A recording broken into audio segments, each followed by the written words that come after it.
sister. The woman said she had blacked out from excessive drinking. Turner said he believed the woman had consented.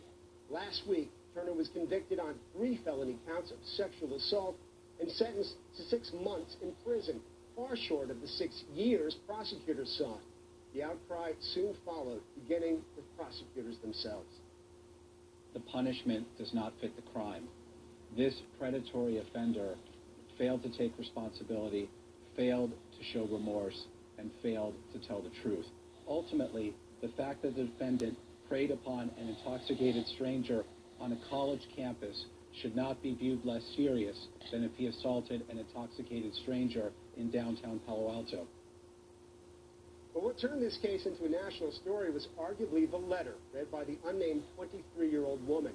She spoke in graphic detail, not all of which we show here, about how she regained consciousness in the hospital and discovered she had been assaulted. She wrote, "The next thing I remember, I was in a gurney in a hallway. I had dried blood and bandages on the backs of my hands and elbow.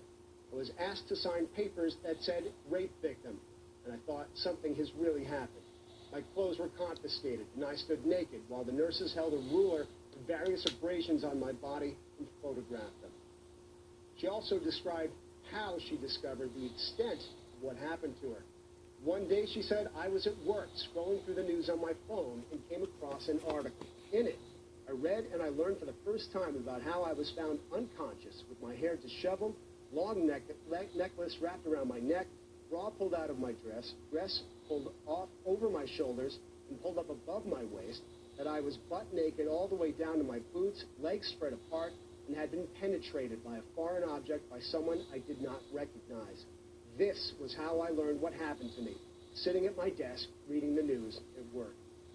She also described the questions she was asked by defense attorneys, saying it was like being assaulted again. She wrote, "After a physical assault, I was assaulted with questions designed to attack me, to say, see, her facts don't line up. She's out of her mind. She's practically an alcoholic. She probably wanted to hook up."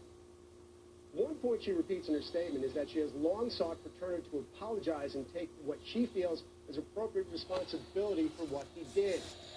"As this is a first offense, I can see where leniency would beckon. On the other hand, as a society, we cannot forgive everyone's first sexual assault or digital rape. It doesn't make sense.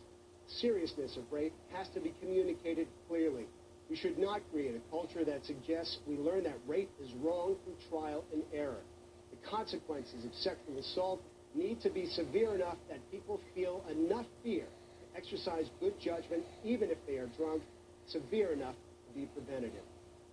It didn't take long for many to note that Santa Clara County Superior Court Judge Aaron Persky, who sentenced Turner, is a Stanford alumnus himself and was captain of the school's club lacrosse team while he was there. Persky's reasoning that Turner was not a threat to society and could permanently be damaged by a lengthy prison term as opposed to 6 months in a county jail drew specific criticism. Critics were also further outraged when they learned of a letter that Turner's father, Dan, had written to Judge Persky on his son's behalf. His life will never be the one that he dreamed about and worked so hard to achieve. That is a steep price to pay for 20 minutes of action out of his 20-plus years of life. Let's start with the sentencing itself. We'll bring in David LaBahn, who's the president and CEO of the Association of Prosecuting Attorneys in Washington. He's also a former deputy district attorney in Orange and Humboldt counties in California. David, welcome to Outside the Lines. I want to start off with that sentence. What is it the judge is weighing when he's considering that sentence? The court is doing exactly as you read, is looking at the facts and circumstances of the case, the victim, and the offender. Now, how is he or she, in some other cases, supposed to weigh the threat that he or she perceives the defendant presents to society versus some sort of punishment or justice in the name of the victim? Well, both of those factor in there, and unfortunately it looks like the court, when he exercised his discretion, thought this was more of a property offense than the vicious rape that it was. When you say property offense, what do you mean? Well, when you look at a 6-month probationary sentence for 3 sex crimes that the jury came back with, that just doesn't match up to California rules of sentencing. What would a typical sentence be in this case, if you can even say it? Well, you've already had the district attorney with his comments. His office asked for 6 years. In my opinion, having handled similar cases, 6 years would have been an appropriate sentence. Definitely going to prison would be the most important part. As was said earlier, This is a jail sentence. He spent six months in jail as a sentence. He's not even going to prison. When you hear a judge say, well, a couple of things in particular, but one, that the time in jail might do him permanent damage, what did you make of that?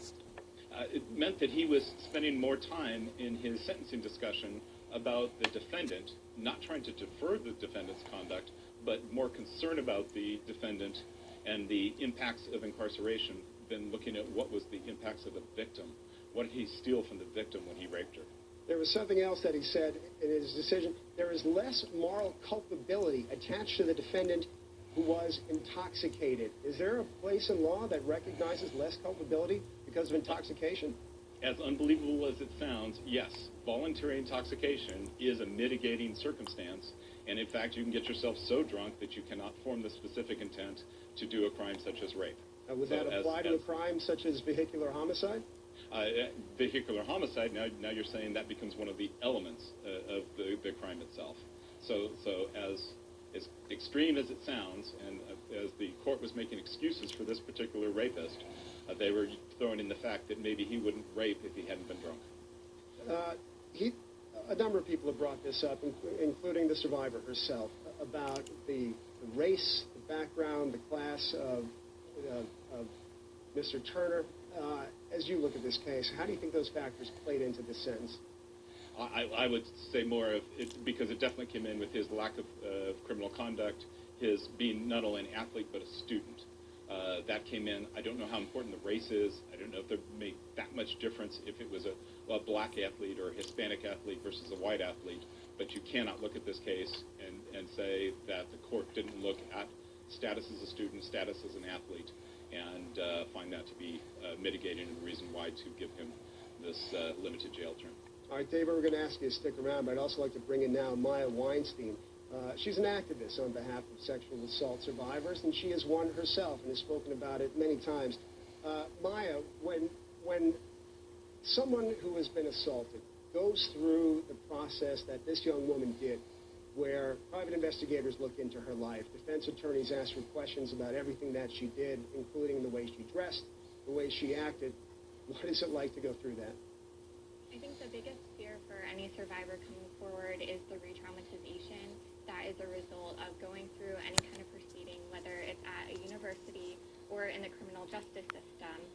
I do think that this case is a little unique because for the most part we hear about cases involving students that go through the university disciplinary system and how those are mishandled. This was an example of a case that went through the criminal justice system and actually had a good outcome with the guilty finding, but at the end of the day with the sentencing that I think came out of left field for a lot of people, and I'm sure for the survivor herself. When you looked at the comments that the judge said, and you just heard David talk about them as well, what was your reaction? It's more than disheartening to read comments like that. I think in today's society, we are well beyond that. It's something, sexual assault, especially sexual assault on college campuses, is something that is discussed in the media constantly in the White House. Anytime you go on the internet, on social media, you're going to see something about it. And the fact that this was the outcome, it's really frustrating. And of course, I personally, as have many other people, have looked into all of the factors that led to this outcome. I personally believe that Brock Turner is a danger to society. He is, even though he was found guilty and he's a sex offender and now his life will be over because of how public this has become, but he still could have had the opportunity to go back in society and recommit, and if he had not been found guilty and he had been able to go back to school, this would have happened over and over again. If the survivor who experienced this was not at that party that night, it just would have been someone else. That was the trajectory that he was on. That was another point that she made in that letter. When you read that letter, what was your reaction? Yeah, that letter said everything that I think every survivor has ever wanted to say. It touched on so many different issues, and this case is not unique in what happened in a sexual assault. The victim